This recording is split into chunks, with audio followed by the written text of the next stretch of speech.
Good day everyone, my name is Brian Pipidad from BSIT 3E. I'm going to report my topic about overview of network security. Network security refers to the policies, practices, and technologies designed to protect computer networks and data from unauthorized access, misuse, attacks, and disruptions as organizations increasingly rely on digital infrastructure. Network security has become a critical component of overall cybersecurity strategy. The importance of network security. Effective network security ensures conf- confidentiality, protecting sensitive data from unauthorized access, integrity, preventing data from being altered or corrupted, availability, ensuring systems and services remain accessible. The common network security threats. Number one, malware. Malware is any software designed to harm, exploit, or gain unauthorized access to a computer network or device. Phishing. This is the following phishing. What attacks try to steal? Password and usernames, credit or debit card numbers, bank account details, one-time codes or OTPs. Personal information or ID numbers, addresses.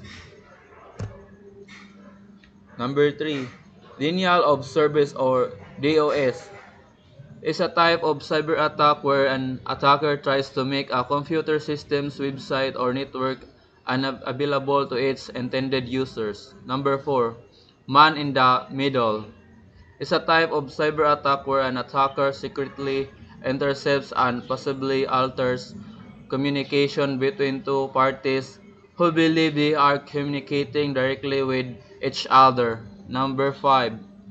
Exploitation of software vulnerabilities is a cyber attack technique where an attacker takes advantage of weaknesses or flaws in software to gain unauthorized access, control, or data.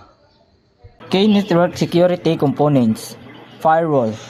Monitor and control incoming, outgoing network traffic based on predefined security rules. They act as a barrier between trusted internal networks and trusted external.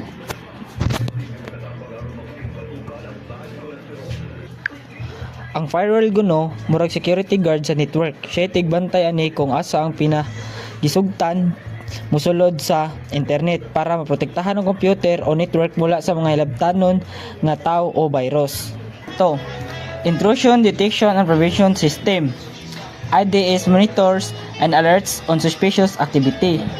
IPS actively blocks detected. Ang IDS nagbabantay sa network at nagbibigay ng babala kapag may kahinahinalang gawain. O ang IPS or Intrusion Prevention System, siya ang moharang dito og mopigil if naay banta or makita na virus. Number 3. Authentication and Access Control. Password, biometrics, multi-factor authentication, role-based access control, least privilege principle. Ang password o biometrics at multi-factor authentication, mga paagi nga seguridad para masiguro nga ang makasud sa system katong mga tao ra nga ikaw mismo orang tag-iya mismo sa system. Example, password or fingerprint. Role-based access control is kana nang kung naaray trabaho nimo maorasay ma-access nimo. For example, security analyze, maka-access sa firewall pero dili kita sa customer data, as well as sa sale rep kita sa customer data pero dili maka-access sa firewall. Less privilege principle, mga users nga hatagan lang og minimum access nga needed ra sa ilahang trabahoon, nothing more. Number 4.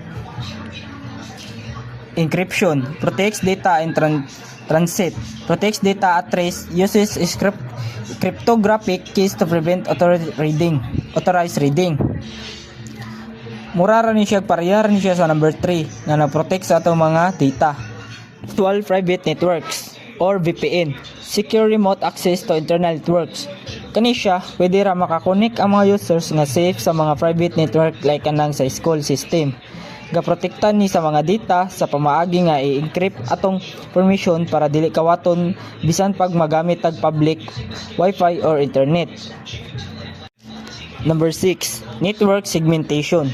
Divide a network into smaller zones. I-divide ang large network into smaller para sa separate section para po dali siya ma-manage o dali siya ma-secure.